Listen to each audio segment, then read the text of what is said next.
বলে দাদু আমি কৃষ্ণ। ও প্রভু তুমি এসেছো, আমি জানতাম, আমি জানতাম তুমি আসবেই, আমি জানতাম। এসেছো যখন তখন শিউরে দাঁড়িয়েছে কেন বলবো, আমি যে তোমায় দেখতে পাচ্ছি না। হ্যাঁ, তুমি যদি কৃপা করে একবার পায়ের দিকে এসে দাঁড়াও, তাহলে আর কিছু হোক না হোক যাবার সময় তোমার এই শ্রীবদন শ্রীচরণ দর্শন করতে করতে তো আমি চলে যেতে পারবো প্রভু। বলে এত বড় কথা কি বলেছিলেন? মাথার সামনে দাঁড়িয়ে আছেন, পায়ের সামনে এসে দাঁড়িয়ে বলে হ্যাঁ বলেছিলেন। কেন বলেছিলেন? তিনি তো বানে বানে জর্জরিত, তিনি তো ভগবানকে দেখতে পাচ্ছেন না, তাই বলেছিলেন। অমনি ভগবান চরণের কাছে এসে দাঁড়িয়ে হাত দিয়ে তার চরণ প্রক্ষালন করছেন, আর চোখ দিয়ে টপ টপ করে জল পড়ছে ভীষ্মের চরণে। ভীষ্ম বলছেন কৃষ্ণ তুমি কাঁদছো, তুমি কাঁদছো কেন? তোমার জন্য সবাই কাঁদে, কেউ তোমাকে পেয়ে কাঁদে, কেউ বা না পেয়ে কাঁদে। পেয়ে কাঁদে কেন? যদি হারিয়ে যায় গোবিন্দ, আর না পেয়ে কাঁদে কেন? তাকে পাওয়ার জন্য। তোমার জন্যই জগৎ কাঁদে, তুমি কাঁদছো কেন? বলে না দাদু, অর্জুনের সখা ছিলেন কৃষ্ণ, তা অর্জুনের দাদু মানে কৃষ্ণেরও দাদু, তাই বলছে না দাদু আমি না তোমার কাছে কিছু নীতি নিয়ম শিখতে এসেছি। বলে দেখো কৃষ্ণ, আমি জানি তুমি কোনো নীতি নিয়ম শিখতে আমার কাছে আসোনি, তোমার নিয়ন্ত্রণে বিশ্ব ব্রহ্মাণ্ড চলে, তোমার নিয়ন্ত্রণে বিশ্ব ব্রহ্মাণ্ড চলে। ঈশ্বর পরমকৃষ্ণ সচ্চিদানন্দ বিগ্রহানন্দির আদি শ্রী গোবিন্দ সর্ব কারণ কারণম, তোমার নিয়ন্ত্রণে চলে।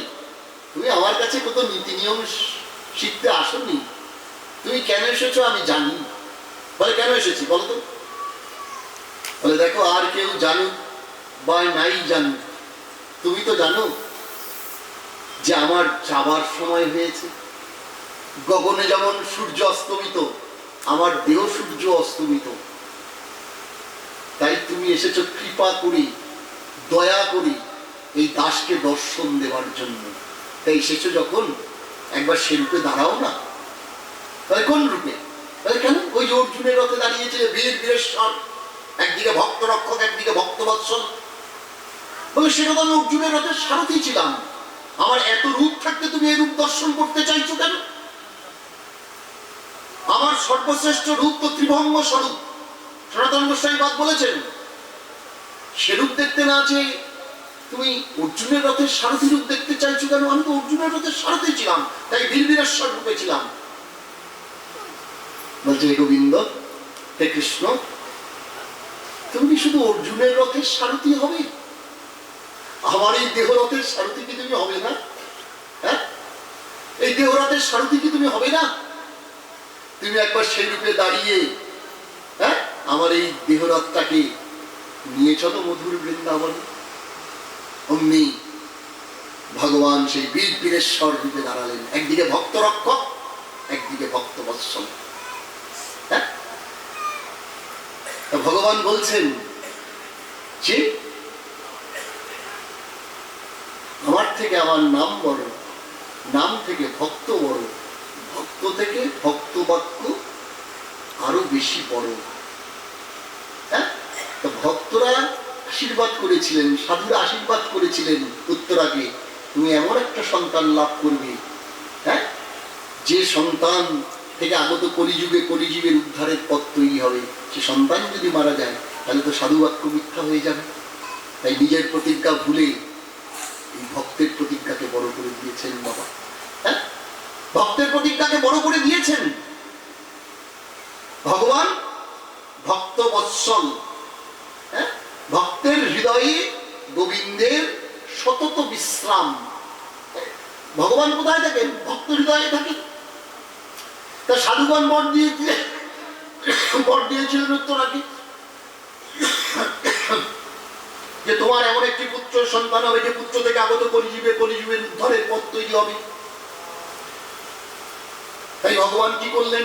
অঙ্গুষ্ঠ প্রমাণ দেহ ধারণ করে উত্তরার গর্ভে প্রবেশ করেই হ্যাঁ মৃত সঞ্জীবনী কর স্পর্শে সে সন্তানের উত্তরাকে রক্ষা করেছিলেন। হ্যাঁ, সেই পরীক্ষিত, যে পরীক্ষিতকে মাতৃগর্ভে দর্শন দিয়েছিলেন ভগবান, আজ পরীক্ষিত ব্রহ্ম শাপগ্রস্ত। সাধুগণ ঋষিগণ এসেছেন, তাকে কি রক্ষা করতে ভগবান আসবেন না?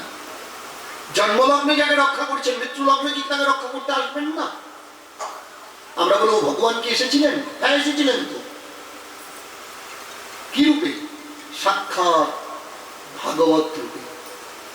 ভাগবত হচ্ছে বাবা ভগবানের বাকমান মূরতি। বাকমান মূরতি। ভাগবত আর ভগবানই কোনো ভেদ নাই বাবা। ভগবান 125 বছর পর্যন্ত লীলা করেছিলেন, তারপর লীলা সম্বরণ করেন প্রবাসে। তারপর তিনি কি রূপে এসেছিলেন? সাক্ষাৎ ভাগবত রূপে এসেছিলেন বাবা। সাক্ষাৎ ভাগবত রূপে এসেছিলেন। ভাগবত স্বয়ং ভগবানের প্রকট বিগ্রহ। ভাগবত রূপে যেমন অন্ধকার আসে, অন্ধকারকে দূর করতে যেমন সূর্য উদিত হয়, তেমনি কলির মায়া সূর্যকে দূর করতে ভাগবত সূর্য উদিত হয়েছেন। 60,000 মুনি ঋষিগণ বসে আছেন পবিত্র পানে। এমন সময় সেখানে এসেছেন কে? নগ্ন শ্যামবর্ণ সজলানয়না ছিল শুকদেব গোস্বামী চরণ। সাক্ষাৎ রাধারানীর কৃপাধন্য। এই ভাগবত হচ্ছে বাবা আমার রাধারানীর কৃপার দান। এই ভাগবত হচ্ছে আমার রাধারানীর কৃপার দান বাবা। রাধারানীর 22টা পোষা পাখি ছিল, তার মধ্যে বিচক্ষণ নামের একটি সুখ পাখি ছিল, যেটা নাকি রাধারানীর অত্যন্ত প্রিয়। একদিন সেই সুখ পাখিটা বনে গাছের ডালে বসে বসে হরিকথা কইছে। হরিকথা এমন কথা বাবা, হরিকে পর্যন্ত আকর্ষণ করে। তা হরিকথা বললে বক্তাও, হরিকথা শুনতে গেলে বক্তাও লাগে, শ্রোতাও লাগে। তো হরিকথা কইছে, শ্রোতাকারা ললিতা বিশোকা চম্পকাদি সখীগণ, তারা মুগ্ধ হয়ে হরিকথা শুনছেন। হরিকথা বিশ্রাম হয়েছে, রাধারানী সুখ পাখিকে ডেকে বলছেন, ও সুখ, ওই বিচক্ষণ নামে সুখ পাখিটা, ও সুখ, ও সুখ, তুই দেখি খুব সুন্দর হরিকথা কইতে পারিস। হ্যাঁ বাবা। বলে বাবা বললেন কেন রাধারানী? রাধা তুমি বাবা করলেন কেন? বলে না, তোর উপর আমার একটা অভিমান আছে। বলে কি অভিমান? অভিমান তো ভালো নয়, অভিমান তো ভাঙানো দরকার, অভিমান তো দূর করতে হয়। কি অভিমান আছে তোমার? বলে দেখ, অভিমানটা হচ্ছে আমি সারা রাত নেচে গিয়ে, বৃন্দাবনে কিন্তু সর্বক্ষণ নিত্যলীলা হয়। নিত্যলীলা, অনিত্য নাই। অনাদি অনন্ত কাল ধরে লীলা চলছে। যার সে নয়ন আছে তারা সে লীলা দর্শন করে। আর এর মধ্যে রাস হচ্ছে নিত্যলীলা, রাধা গোবিন্দের অষ্টকালীন স্মরণ লীলা। এই অষ্টকালীন স্মরণ লীলার মধ্যে রাস হচ্ছে সর্বশ্রেষ্ঠ মুকুটমণি লীলা। তো রাধারানী বলছে, আমি রাসে আমার প্রাণবল্লভের সঙ্গে সারা রাত নেচে গিয়ে যখন ক্লান্ত হয়ে কুঞ্জে বিশ্রাম করি, সখীরা সকলে আমাদের শয্যা পেতে দেয়। নিদ যায় ধনী ও চাঁদ বদলি পরানো নাথে। রাষ্ট্রজন এসেছে, রাধারানী প্রাণনাথের সঙ্গে এখন নিদ্রা যান। সবে মাত্র নিদ্রাটা জাগে, সবে মাত্র নিদ্রাটা আসে, মধুনিদ্রা। মধুনিদ্রা কখন আসে? প্রথম রাতে নয়, দ্বিতীয় রাতেও নয়। দেখবেন ভোর বেলায় আমাদের একটা প্রবল ঘুম আসে, সেই ঘুমটাকে বলে মধুনিদ্রা। যখন সবে আমার মধুনিদ্রাটা আসে, তখন তুই কি বলিস? হ্যাঁ, বৃক্ষডালে উঠে তুই কি বলিস? বলিস রাই জাগো সুকোশারি বলে, কত নিদ্রা যাও হে কালো মানিকের কোলে, রাই জাগো বলে আমার ঘুমটাকে ভাঙিয়ে দিস। ঘুম ভাঙাতে দেখি তুই খুব পটু হয়েছিস সুখ, তোর নাম সুখ, কিন্তু তুই আমায় দিস বড় দুঃখ। তুই ঘুম ভাঙাতে যদি এতই পটু হোস, তবে যা না,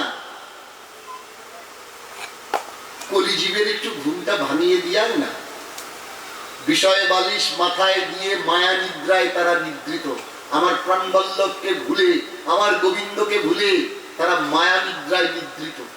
হ্যাঁ, তাদের এই মায়া নিদ্রাটা একটু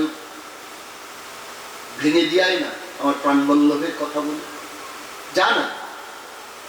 রাধারানীর আদেশ পেয়ে এবার সুখ পাখি চলেছেন। সেই সুখ পাখি চলেছেন কি রূপে? শুকদেব গোস্বামী রূপে। যখন যাচ্ছেন তখন রাধারানী পেছন থেকে ডাকছেন, বলছে ও সুখ, ও সুখ, যাচ্ছিস তো আমার কথা বলতে, আমার প্রাণবল্লভের কথা বলতে, তবে শোন, আমার কথা যেন জগতে প্রকাশ করিস না, কেমন? আমার কথা যেন, আমার ললিতা বিশাখাদি চম্পকলতার কথা, এই কথা যেন তোরা প্রকাশ করিস না। সুখ বলছেন, তুমি ভাগবত বলে কলিজীবের মায়া নিদ্রা ভাঙতে বলছো, অথচ বলছো রাসের কথা বলবো না, এটা কি হয়? রাস তো ভাগবতের প্রাণ। হ্যাঁ, রাস হচ্ছে ভাগবতের প্রাণ। আমাদের যেহে যেমন একটা প্রাণ আছে, রাস পঞ্চোধ্যায়, 5টি অধ্যায় হচ্ছে ভাগবতের প্রাণ, প্রাণ স্বরূপ। আমি সেই রাসের কথা বলবো?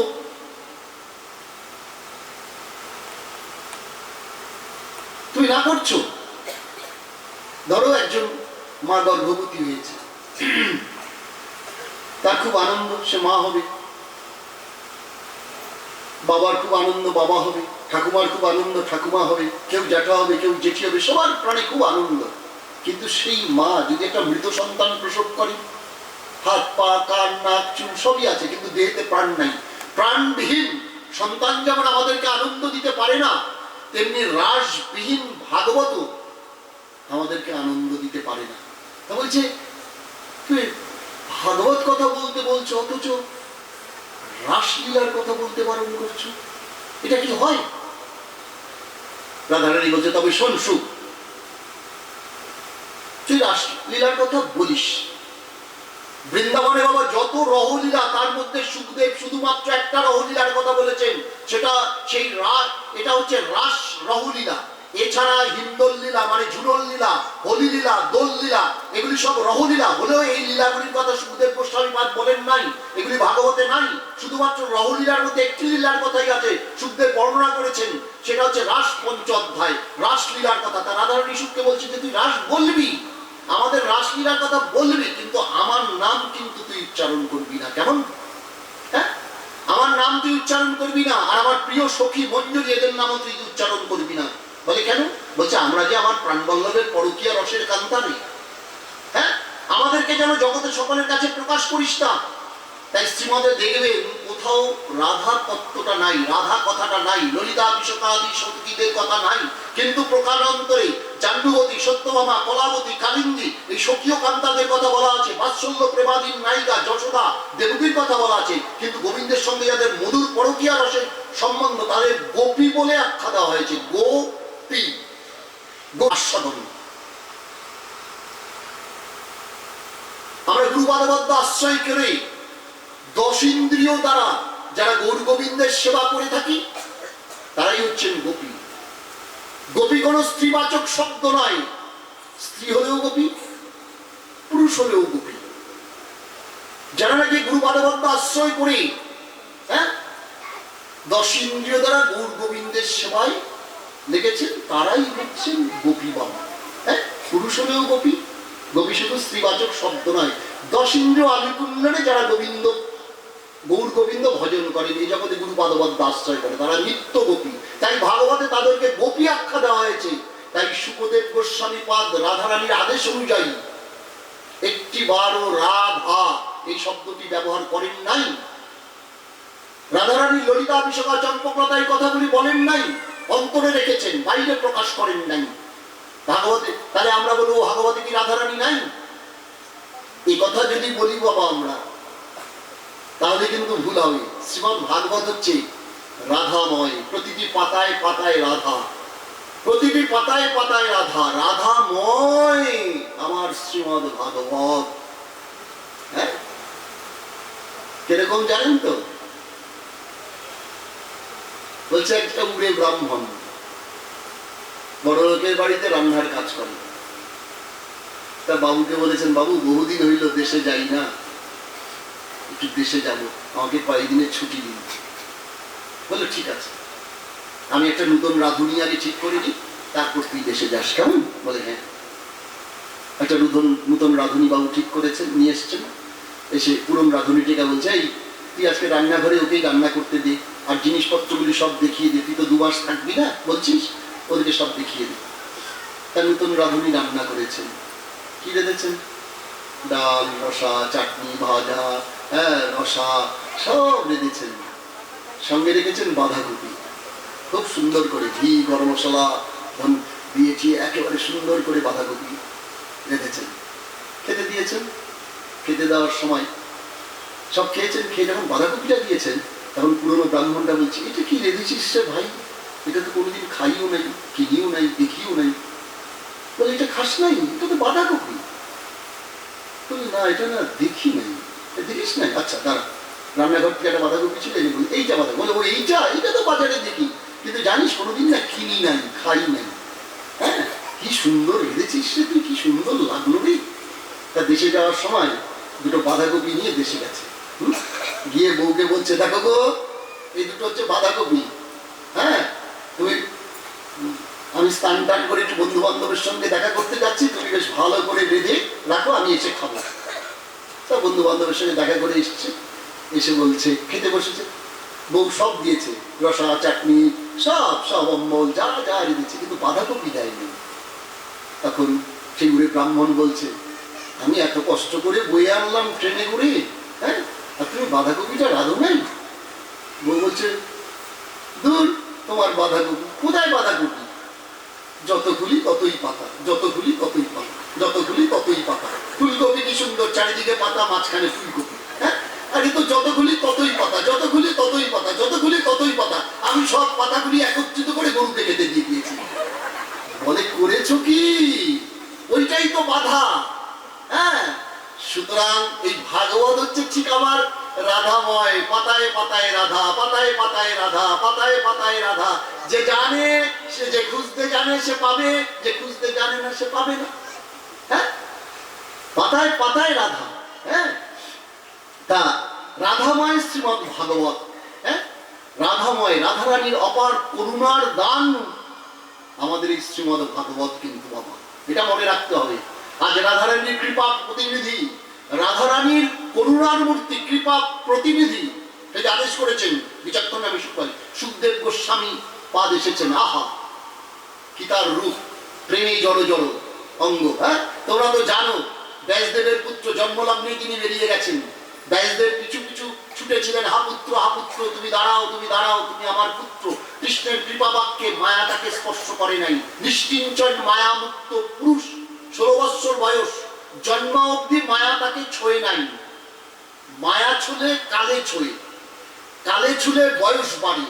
মায়াও ছোঁয়ে নাই, কালেও ছোঁয়ে নাই, তাই বরাবর 16 বৎসরই রয়ে গেলেন। সেই মায়ামুক্ত 16 বৎসর বয়স সুখদেব গোস্বামী সরোবরে সব যুবতী রমণীরা স্নান করছেন, সুখদেব তার মধ্যে নেমে স্নান করলেন। যুবতীদের কোনো লজ্জা নাই, কোনো চিন্তা নাই, কোনো ভ্রুক্ষেপ নাই। সুখদেব স্নান করে চলে গেলেন। কিন্তু যেই তার পিতা ব্যাসদেব এসছেন, অমনি যুবতীগণ তাদের লজ্জা নিবারণ করছেন। ব্যাসদেব জিজ্ঞাসা করছেন, ওই ললনীগণ, কিঞ্চিত পূর্বে আমার পুত্র সুখদেব নব্য কিশোর 16 বৎসর বয়স তোমাদের সঙ্গে একই সঙ্গে ঘাটে স্নান করলো, তুমি তাদের থেকে লজ্জা সম্বরণ করলে না, আর আমার মতো বৃদ্ধাতি বৃদ্ধকে থেকে তোমরা লজ্জা সম্বরণ করছো কেন? যুবতীরা ব্যাসদেবকে বলছেন, ঠাকুর সে তো মায়ামুক্ত পুরুষ, নিষ্কিঞ্চন, মায়াও ছোঁয়ে নাই, কালেও ছোঁয়ে নাই, ব্রহ্মজ্ঞান, নারী পুরুষ কোনো ভেদ নাই। তোমার নারী পুরুষে ভেদ আছে, কিন্তু সুখদেবের নারী পুরুষে ভেদ নাই। কে নারী আর কে পুরুষ এই ভেদ্য পর্যন্ত তোর নাই। ব্যাসদেব মনে মনে ভাবছেন, এই পুত্রকে তো আর ফিরিয়ে আনা যাবে না। মনের দুঃখে সে ফিরে চলে গেলেন। কিন্তু চিন্তা করছেন যে আমি কি করে এই অমৃতময় ভাগবত কাকে দেব? এত কষ্ট করে সাধনালব্ধ পুত্র লাভ করলাম, যাকে ভাগবত দান করব বলি, আর সেই চলে গেল। তিনিও মনের দুঃখে গৃহত্যাগ করে ওই বনেরই এক প্রান্তে একটি কুঠির করে থাকতে লাগলেন। এবার যেসব কাঠুরিয়ারা বনের গভীর জঙ্গলে যায় কাঠ কাটতে, তাদের একদিন ডেকেছেন, ডেকে বলছেন, আচ্ছা হে কাঠুরিয়াগণ, তোমরা তো গভীরতে গভীর জঙ্গলে যাও, তোমরা কি কোনোদিন দেখেছো এক নবীন সন্ন্যাসী জটাজুটোধারী ব্রহ্মোপাসনায় লীন? বলছেন হ্যাঁ, বহু পূর্বে একদিন দেখেছিলাম গভীর জঙ্গলে। তা অন্তর্দশায় সে মগ্ন। দশা তিনটা হয় বাবা, বাহ্য দশা, অর্ধবাহ্য দশা, অন্তর্দশা। বাহ্য দশা আর অর্ধবাহ্য দশা আমাদের জীবের হয়, অন্তর্দশা আমাদের হয় না। অন্তর্দশায় ভগবানের নিত্য পার্শ্বদের। বাহ্য দশা কাকে বলে? তুমি সংসার করছো, ভগবান ভজন করছো, কিন্তু তোমার সব ঠিক আছে, এটা আমার বাড়ি, এটা আমার গাড়ি, এটা আমার স্ত্রী, এটা আমার পুত্র, আবার ভগবান ভজনও করছো, এটা হচ্ছে বাহ্য দশা, বাইরের সব জ্ঞানই আছে। অর্ধবাহ্য দশা, কখনো ভজন করতে করতে তুমি ভগবানে লীন হয়ে যাও, তখন তোমার কিন্তু আর বাহ্যিক জ্ঞান থাকে না, বাইরের কোনো জ্ঞান থাকে না, কিন্তু কিয়ৎক্ষণ পরেই তোমার আবার জ্ঞান ফিরে আসে যে না, এটাই তো আমার বাড়ি, এটাই তো আমার গাড়ি, এটাই তো আমার স্ত্রী, এটাই তো আমার পুত্র। অর্ধবাহ্য দশা। আর অন্তর্দশা একমাত্র ভগবানের নিত্য পার্শ্বদের হন। হ্যাঁ, বাইরে কি হলো না হলো তার কোনো ভ্রুক্ষেপ নেই, সব সময় সে একেবারে ভগবত চিন্তায় লীন হয়ে থাকে। সেই অন্তর্দশায় ছিলেন কে? সুখদেব গোস্বামী। বলছে হ্যাঁ দেখেছিলাম। বলে দেখো, আমি না তোমাদের কয়েকটা শ্লোক শিখিয়ে দিচ্ছি, যদি কোনোদিন এই নবীন সন্ন্যাসীকে দেখো, এই শ্লোকগুলি আওরে আওরে তোমরা কাটবে। কেমন? ওরা তো মূর্খ মানুষ, ওদের শিখিয়ে দিয়েছেন। ওরা যায় বলে, যায় আসে। হঠাৎ একদিন দেখছেন সেই নবীন সন্ন্যাসী জটাজুটোদের অন্তর্দশায় লীন হয়ে আছেন। তারা ওই ঋষির শেখানো শ্লোকগুলি বলছেন আর কাট কাটছেন, বলছেন আর কাট কাটছেন, বলছেন আর কাট কাটছেন। হ্যাঁ, হঠাৎ সুখদেব গোস্বামী অর্ধবাহ্য দশা এসেছে। অর্ধবাহ্য দশা এসেছে। এটাই কৃষ্ণ কথার আকর্ষণ বাবা। কৃষ্ণ ভজন আমরা কেন করব? এটাই কৃষ্ণ কথার আকর্ষণ। কি আকর্ষণ? হ্যাঁ, যোগীর যোগ ছেড়ে যায়, ব্রহ্মজ্ঞানীর ব্রহ্ম জ্ঞান ছেড়ে যায়, এখানেই আমাদের কৃষ্ণ কথার লীলা মাধুর্য বাবা। সুখদেব এবার কাঠুরিয়াদের যে অর্ধবাহ্য দশা এসেছে, সাথে সাথে তাদের ডেকেছেন, বলেছেন তোমরা এগুলি কোথায় পেয়েছো? আর একটু বলো তো। বলে আর তো আমরা জানি না, এটুকুনি আমাদের শিখিয়েছে। তার মধ্যে প্রথম প্রধান শ্লোক ছিল অথই বকই স্তন কালক্রম জিহংসায়া। পুতনা রাক্ষসী যখন স্তনে বিষ মিশিয়ে কৃষ্ণকে মারতে এসেছিলেন, কৃষ্ণ পুতনাকে কি গতি দিয়েছিলেন? ধাত্রীগতি, মাতৃগতি। আমাকে মারতে আসলে আমি তাকে ধাত্রীগতি মাতৃগতি দেবো, পারলে তাকে মেরে দেবো। তাকে ধাত্রীগতি দিয়েছিলেন, মাতৃগতি দিয়েছিলেন। বলছে এমন দয়াল ঠাকুর কে হতে পারে? কোথায় পেয়েছো? বলে এই বনেরই এক প্রান্তে এক ঋষি আছেন, তার কাছে আমরা পেয়েছি, তারা আমাকে শিখিয়েছে। বলে আমাকে একটু নিয়ে যাবে? বলে হ্যাঁ। এই কাঠুরিয়াদের সঙ্গে তিনি আসলেন ব্যাসদেবের কাছে। ব্যাসদেব চিনতে পেরেছেন পুত্র সুখদেব, কিন্তু সুখদেব চেনেন না। সুখদেব আক্ষেপ করে বলেছিলেন, শিকারীরা যেমন জাল বিচার করে শিকার করে, আমার বাবাও আমাকে জাল বিছিয়ে শিকার করেছিলেন। কি জাল? কৃষ্ণ কথারূপ জাল বিছিয়ে। ওই যে কৃষ্ণ কথার আকর্ষণে চলে এসেছেন। তখন ব্যাসদেবকে বলছেন এই কথা, এই শ্লোকগুলি এই কাঠুরিয়াদের কে শিখিয়েছে? বলে আমি। বলে কোথায় পেয়েছেন? বলে কেন, শ্রীমদ্ ভাগবতে আছে। বলে আমাকে একটু শেখাবেন? বলে হ্যাঁ। সে তো তাকে ধরবার জন্য বসেই আছে। এই পুত্রকে ধরেছি, ধরে তিনি উজাড় করে দিলেন 18,000 শ্লোকী ভাগবতীয় কথা, তাকে উজাড় করে দিলেন। হ্যাঁ, তাকে উজাড় করে দিলেন। এই ভাগবত তাকে চতুশ্লোকী ছিল বাবা, 4টে শ্লোক। ভগবান ব্রহ্মাকে বলেছিলেন, ব্রহ্মা তার মানস পুত্র নারদকে বলেছিলেন। নারদ সেই ভাগবতীয় কথা কোথায় বলেছিলেন? সরস্বতী নদী তীরে বিষণ্ণ বদনে বসেছিলেন কৃষ্ণ দ্বৈপায়ন বেদব্যাস। ব্যাসদেবের পুরো কৃষ্ণ দ্বৈপায়ন, কালো ছিল বলে কৃষ্ণ দ্বীপে জন্ম বলে দ্বৈপায়ন। বেদ আগে একটাই ছিল, তাকে ভাগ করেছিলেন ঋক্সাম যজ্ঞ অথর্ব, তাই বেদব্যাস, কৃষ্ণ দ্বৈপায়ন বেদব্যাস।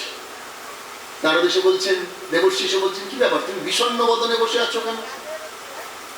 বলে দেবর্ষি আমি 18টি পুরাণ লিখলাম, উপনিষদ লিখলাম, বেদকে ভাগ করলাম, তন্ত্র সংহিতা লিখলাম, মনুসংহিতা লিখলাম, এত কিছু করে আমার মনে না কেন যেন কোনো শান্তি নাই। কর্তব্য পরায়ণ ব্যক্তি যেমন কোনো কর্তব্য না করলে মনে শান্তি হয় না, ঠিক তেমনি তার মনে শান্তি নাই। তখন দেবশ্রী নারায়ণ বলল, তুমি তো সব লিখেছো, কিন্তু গোবিন্দের মধুর লীলার কথা তো লেখো নাই, রচনা করো নাই। তখন তিনি এই চতুষ্কোটি ভাগবত ব্যাসদেবকে দান করলেন। ব্যাসদেব নিজ সাধনা দ্বারা, ভগবত কৃপা দ্বারা, হ্যাঁ, তিনি এই চতুশ্লোকী ভাগবতকে 18,000 শ্লোকে পরিণত করেছিলেন, কিন্তু প্রচার করতে পারেন নাই। তাই তার সাধনালব্ধ পুত্রই হচ্ছেন এই রাধারানীর পাঠানো সেই বিচক্ষণ নামে সুখ পাখি সুখদেব গোস্বামী রূপে তার স্ত্রী গর্ভে এসেছিলেন। তখন তিনি তার পুত্রকে উজাড় করে দিলেন। হ্যাঁ, আর সুখদেব কি করবেন? তিনি তো নিয়েছেন, বিধাতাকে উজাড় করে দিয়েছেন। এখন তিনি যোগ্য পাত্র খুঁজে বেড়াচ্ছেন, কাকে দেবেন, কাকে দেবেন এই ভাগবত কথা। কৃষ্ণ কথা, ভাগবত কথা এমন কথা পেটে গিয়ে থাকতে চায় না, খচমচ খচমচ করে, কাকে বলি কাকে বলি, মনের মতো মানুষ পেলেই তাকে বলে দিই, তাই না? দেখবেন থাকে না, কিন্তু অমুকে অমুক বলেছিল, জানি কি ভালো লেগেছে। হ্যাঁ, ঠিক এবার তিনি কাকে দান করবেন? হ্যাঁ, কাকে দান করবেন? হ্যাঁ, শুধু খুঁজতে খুঁজতে লাগলেন, হ্যাঁ, কাকে দেবেন। এমন সময় খুঁজতে খুঁজতে পবিত্র গঙ্গা তীরে 60,000 মুনি ঋষিগণ পরিবেষ্টিত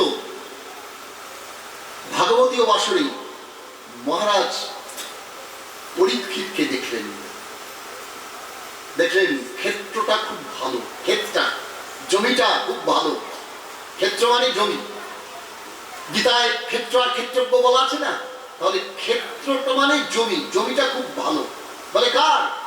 না, রাজা পরীক্ষিতের হৃদয় ক্ষেত্র। হ্যাঁ, 60,000 মুনি ঋষিগণ ঘিরে আছে, ক্ষেত্রটা খুব ভালো। যেই মাত্র সুখদেব গোস্বামী এসে দাঁড়িয়েছেন, অমনি 60,000 মুনি ঋষিগণ আপন আপন আসন ছেড়ে দণ্ডায়মান হয়ে সকলে প্রণাম করছেন।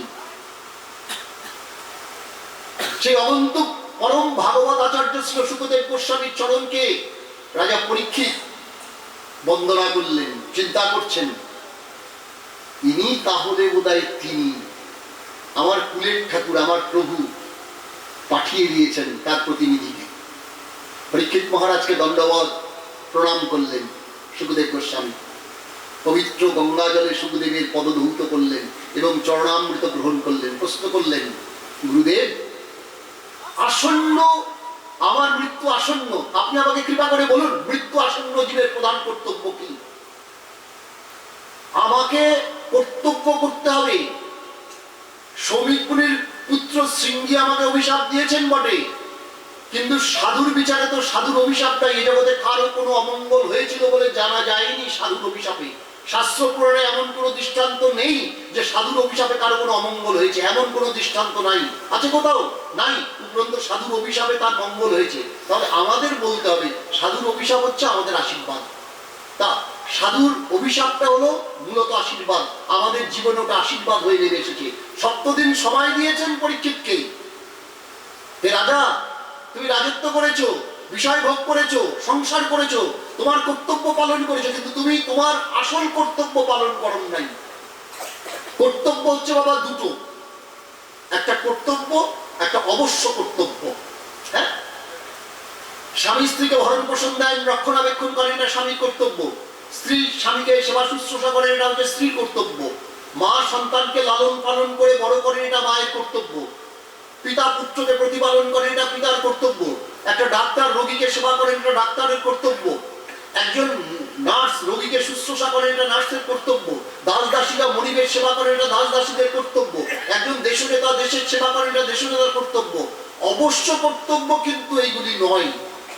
তাহলে অবশ্য কর্তব্য আমাদের কি? হ্যাঁ, অবশ্য কর্তব্য হচ্ছে আমাদের গৌর গোবিন্দ ভজন করা। বাবা, গৌর গোবিন্দ ভজন করা। তুমি যা করো তা করো, ওটা বড় কথা নয়, ওটা হচ্ছে শুধুমাত্র কর্তব্য। ওটা অবশ্য কর্তব্য নয়।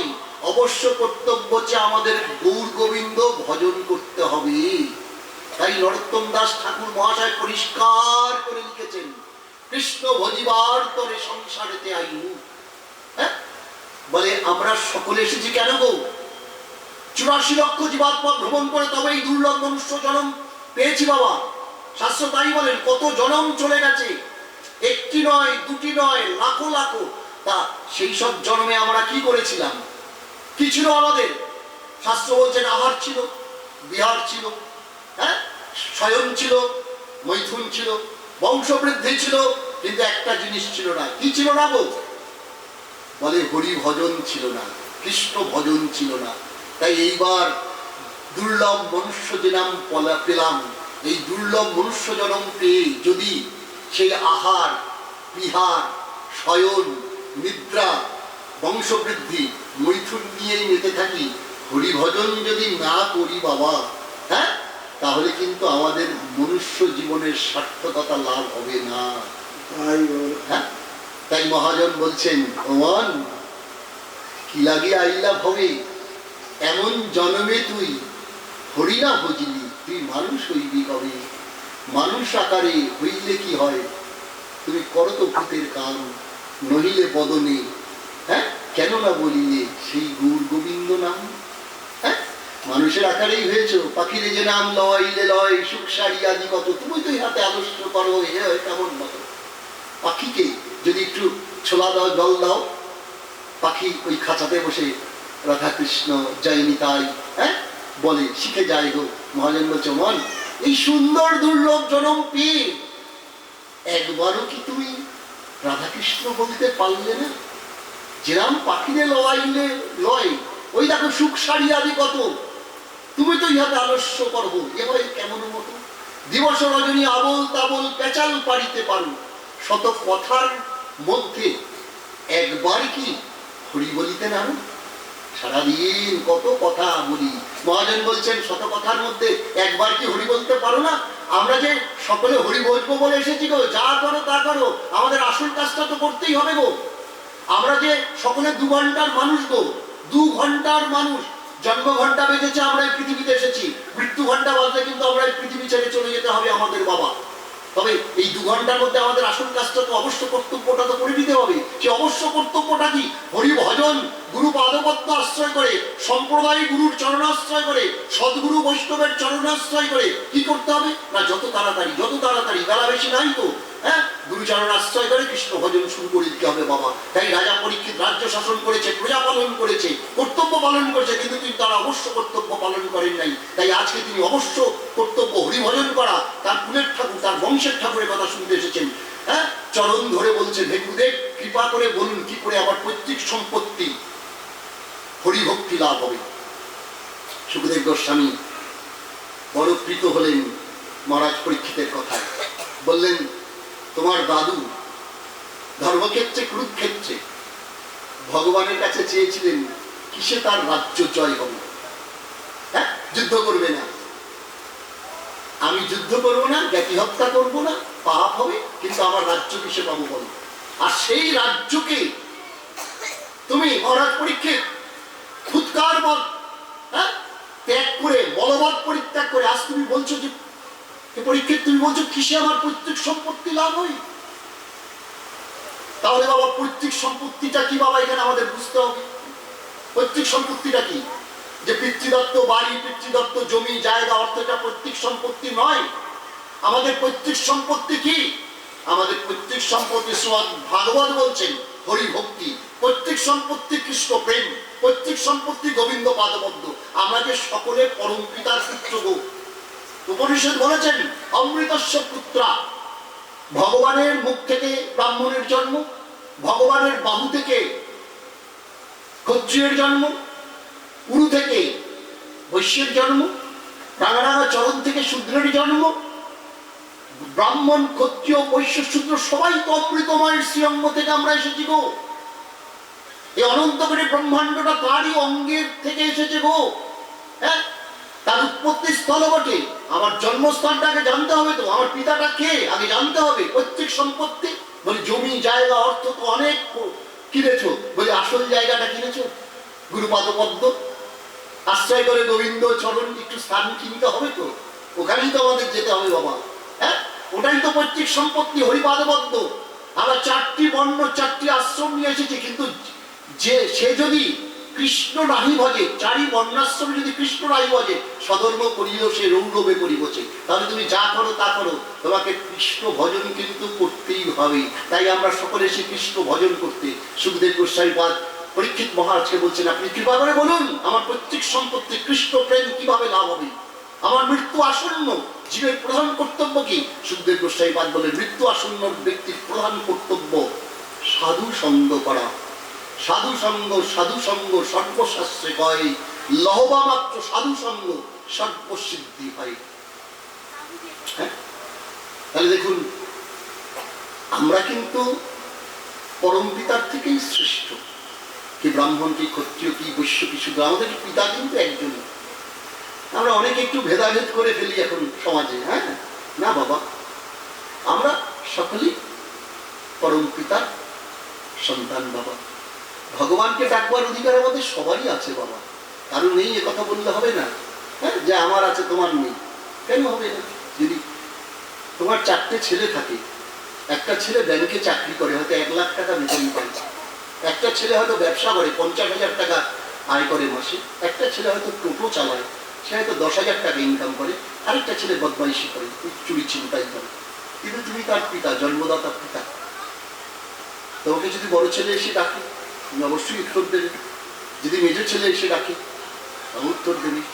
সেজো ছেলে আসবে, সেও উত্তর দেবে। যে নাকি পকেট মার, বদমাস, সে যদি এসে রাত্রি 12টার সময় বলে, বাবা দরজাটা খুলো না, হ্যাঁ আমি ঘরে ঢুকবো, আমার শীত করছে, শোবো, তুমি কি দরজা খুলবে না? খুলবে, বলবে হয়তো তুই মানুষ হ, কিন্তু খুলবে। তাহলে কি বাবা কিন্তু 4 জনের কথাই উত্তর দিচ্ছে, কারো কথাই উত্তর ভেবে থাকছেন না, কারণ তারই তো সন্তান। তাহলে আমরা যদি অমৃতস্ব পুত্র হই, আমরা গোস্বামী ব্যানার্জি, দাস, দত্ত ইত্যাদি আমাদের নিজেদের সুবিধার জন্য লাগিয়ে নিয়েছি, কিন্তু আমরা কিন্তু সকলেই পরম পিতার সন্তান। এর কিন্তু কোনো ভেদাভেদ নেই। ভগবানকে ডাকবার অধিকার আমাদের সবার আছে, সবার আছে, এখানে কোনো ভেদাভেদ নেই, ছোট বড় নেই, সবার ভগবানকে ডাকবার অধিকার আছে। এবং ভগবান অবশ্যই তোমার কথায় সাড়া দেবেন, দেবেন না এমন কোনো কথা নয়। হ্যাঁ, যে নিত্য কৃষ্ণ দাস, আমরা সকলেই কৃষ্ণ দাস, তাহা ভুলি গেলাম, সেটা আমরা ভুলে যাই, সেই দোষে এই যে ভুলে গেছি আমরা কৃষ্ণ দাস। মায়া পিচাসী, মায়াকে পিচাসী বলা হয়েছে কি, অর্থাৎ পিচাসীর সঙ্গে উদাহরণ দেওয়া হয়েছে, গলায় বাঁধিলা। হ্যাঁ, জীব নিত্য কৃষ্ণ দাস। তাহলে আমরা সকলেই কিন্তু কৃষ্ণ দাস। আমাদের স্বরূপটা কি? আমি কে, কে আমার, এই সিদ্ধান্তে যদি উপনীত হতে পারো, তাহলে তো ভাগবত কথা শোনা সার্থক হয়ে গেল। কে? জীবকে, জীব নিত্য কৃষ্ণ দাস। তাহলে আমার প্রভুকে, শ্রী গোবিন্দ, আমি তার সৃষ্ট, তিনি আমার স্রষ্টা, আমি তার সৃষ্ট। আর এখন তো প্রভুদের ছড়াছড়ি অনেক, সব প্রভু হয়ে বসে থাকেন। হ্যাঁ, কেন? কৃষ্ণ দাস হয়ে যদি, এটা মহাপ্রভুর ইঙ্গিত বলেছেন, তিনি বলে গেছেন, কি বলে গেছেন, যে আমাদের যে 4 ভাবে আমরা ভজন করি, হ্যাঁ, মধুর ভাব সর্বশ্রেষ্ঠ মধুর, হ্যাঁ, সখ্য দাস্য বাৎসল্য মধুর, কোনোটাই আমাদের ভজন করবার মতো অধিকার নেই বাবা। মধুর ভাবের ভজন আমরা করতে পারি না, কারণ আমাদের কাম কলুষিত চিত্ত। হ্যাঁ, সখ্যভাবে সকাই যাবে, অর্ধেক পেয়ারাকে অর্ধেক গোবিন্দকে দিলাম ভোগের, এটা আমরা পারবো না, অপরাধ হয়ে যাবে। বাৎসল্য ওই নন্দ যশোদা করেছেন, তাহলে কি করবেন তোমরা, কিভাবে যাও বলছেন, দাস হিসাবে। তুই প্রভু, আমি দাস, মহাপ্রভু ইঙ্গিত করে গেছেন। তাহলে দাস হিসাবে ভজন করতে কি আছে বাবা? কোনো সম্মান চলে যাবে না? সম্মান যাবে না। তাহলে জীব নিত্য কৃষ্ণ দাস, তাহা এটা আমরা ভুলে গেছি। সেই জন্য তো মায়া পিচাসী আমাদের গলায় এসে বেঁধেছে গো, ভগবানকে ভুলিয়ে দেওয়ার জন্য। হ্যাঁ, ভগবানকে ভুলিয়ে দেওয়ার জন্য আমাদের গলায় বেঁধেছে। হ্যাঁ, তাই বলছেন চারি বর্ণাশ্রমী, মানে ব্রাহ্মণ ক্ষত্রিয় বৈশ্য শূদ্র, 4 বর্ণাশ্রমীটা যদি কৃষ্ণ নাহি ভজে, স্বধর্ম করিলেও সে রৌরবে পরিবচে। তাহলে তুমি যা করো তা করো, তোমাকে কৃষ্ণ ভজন করতেই হবে। তাই আমরা সকলে সেই কৃষ্ণ ভজন করতে। সুখদেব গোস্বামী পদপ্রান্তে পরীক্ষিত মহারাজ বলছেন, আপনি কৃপা করে বলুন পৈতৃক সম্পত্তি কৃষ্ণ ভক্তি লাভ হবে কিসে? হ্যাঁ, আর মৃত্যু আসন্ন জীবের প্রধান কর্তব্য কি? সুখদেব গোস্বামী আজ বলছে, মৃত্যু আসন্ন ব্যক্তির প্রধান কর্তব্য সাধু সঙ্গ করা। সাধু সঙ্গ সর্বশাস্ত্রে কয়, লহবা মাত্র সাধু সঙ্গ সর্বসিদ্ধি হয়। শুরু করলেন পৃথু মহারাজ থেকে আরম্ভ করে। এসব কথা ভাগবতে বলা হয় না, যদিও লীলা প্রসঙ্গে বেশি বলা হয়, দেখবেন প্রভুপাদরা বলে থাকে। পৃথু মহারাজ থেকে শুরু করলেন, ধ্রুব, প্রহ্লাদ, অম্বরীশ আদি কত শত ভক্তের কথা বলতে বলতে 5টা দিন অতিবাহিত করে দিলেন। পঞ্চম দিন অতিবাহিত হয়েছেন। পরীক্ষিত মহারাজ প্রশ্ন করছেন, গুরুদেব আপনি কৃপা করে বলুন, হ্যাঁ আপনি কার্পণ্য করবেন না, কথিত বংশ বিস্তারিত করে বলবেন। বলে কেন? বলে হরিকথা কৃষ্ণ কথা এমন কথা গো বাবা, হ্যাঁ যে অল্প শুনে স্বাদ মেটে না, যে অল্প শুনে স্বাদ মেটে না। বলে তৃষ্ণা পেলে জল খেলে তৃষ্ণা মেটে, খিদে পেলে খাওয়া খেলে খিদে মেটে। তাহলে খাওয়ার একটা ক্ষমতা আছে, খিদে মেটাতে পারে, জলের একটা ক্ষমতা আছে, তৃষ্ণা মেটাতে পারে। কিন্তু হরিকথা কৃষ্ণ কথা, হরিকথা শোনার যে পিপাসা বা লোভ, এটা মেটাবার শক্তি কিন্তু হরিকথার নাই। তাহলে আপনারা বলবেন হরিকথার তাহলে কি আছে, কি শক্তি আছে? যদি পিপাসাই মেটাতে না বলে কি শক্তি আছে জানেন? বলে আছে। বলে কি?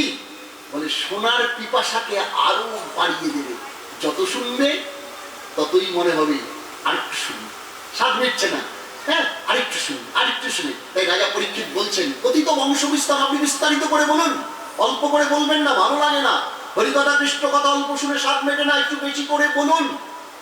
শ্রীধর স্বামীপাদ টিকায় বলছেন, ভাগবতের টিকায় বলেছেন যে রাজার পরমায়ু তো মাত্র 2 দিন আছে, 5 দিন তো কেটে গেছে, 5 দিন তো পার হয়ে গেছে, তাহলে বিস্তারিত করে বলতে বলছে কেন? বলে মহারাজ পরীক্ষিত নিজের জন্য বলেন নাই, বলছেন আমার পরমায়ু তো সীমিত নির্দিষ্ট, কিন্তু এই যে হাজার হাজার মুনি ঋষিগণ এসেছেন, ছুটে এসেছেন হরিকথা কৃষ্ণ কথা শুনতে, তাদের পরমায়ু তো সীমিত নয়। হ্যাঁ আপনি কৃপা করে বিস্তারিত ভাবে বলুন সেই কৃষ্ণ কথার। চন্দ্রবংশে ও সূর্যবংশে ভগবান আবির্ভূত হয়েছেন। হ্যাঁ চন্দ্রবংশে আবির্ভূত হয়েছিলেন কৃষ্ণচন্দ্র, সূর্যবংশে আবির্ভূত হয়েছিলেন রামচন্দ্র। বিস্তারিত ভাবে বলুন। হ্যাঁ এই অপ্রাকৃত লীলা করেছিলেন কৃষ্ণ বলরাম, সেই লীলার কথা আমাকে কৃপা করে বলুন, আমি সেই লীলার কথা শ্রবণ করতে চাই।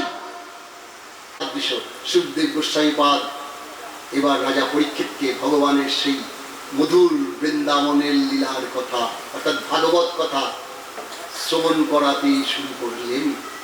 হ্যাঁ এই প্রথম আমাদের ভাগবত এই জগতে সর্বপ্রথম প্রকাশিত হলেন। বক্তা ছিল শুকদেব গোস্বামী, শ্রোতা মহারাজ পরীক্ষিত সহ 60,000 মুনি ঋষিগণ। হ্যাঁ এই সর্বপ্রথম এই জগতে নেমে আসলেন ব্যাসদেব বিরচিত 18,000 ভাগবত শ্লোকে যে শ্রীমদ ভাগবত, তারই পুত্র শুকদেব গোস্বামীর শ্রীমুখে। হ্যাঁ আপনাদের আজকে ভাগবতের এই ভূমিকা সম্পর্কে আপনাদের আস্বাদন করালাম। হ্যাঁ আপনাদের সকলের চরণে আমার সশ্রদ্ধ প্রণাম জানিয়ে আজকের মতো এই ভূমিকা রেখেই বিশ্রাম দিলাম। আগামীকাল আবার ভাগবত প্রসঙ্গে আলোচনা হবে। আপনারা কৃপা করে ঠিক 7টার মধ্যে চলে আরো আগে আসবেন, কীর্তনটা 5টা থেকে আরম্ভ হয়, আপনারা সকলে চলে আসবেন। হ্যাঁ কৃপা করে চলে আসবেন। 3 দিন পাঠ আছে, আসবেন। তারপরে শোভাযাত্রা আছে, অধিবাস আছে, আসবেন। 64 বন্ধের ভোগের প্রসাদের আয়োজন আছে, সবাই আসবেন, সবাই কৃপা করে আসবেন, দয়া করে আসবেন, তাহলে তো অনুষ্ঠানটা সার্থক হবে। শ্রী গুরু শ্রীনিতাই গৌর সীতানাথ হরি হরি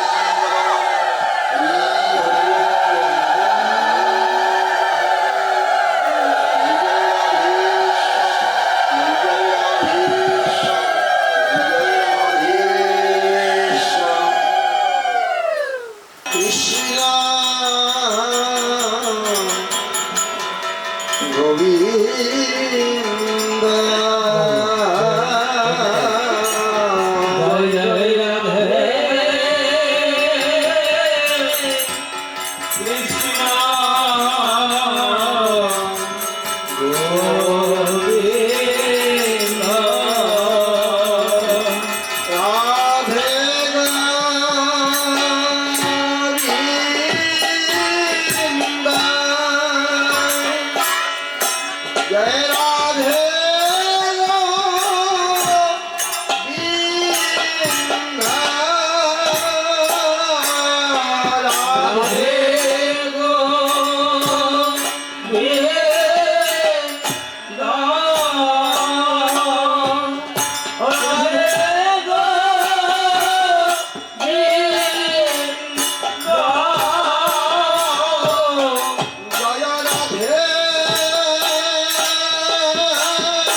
সুন্দর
নভ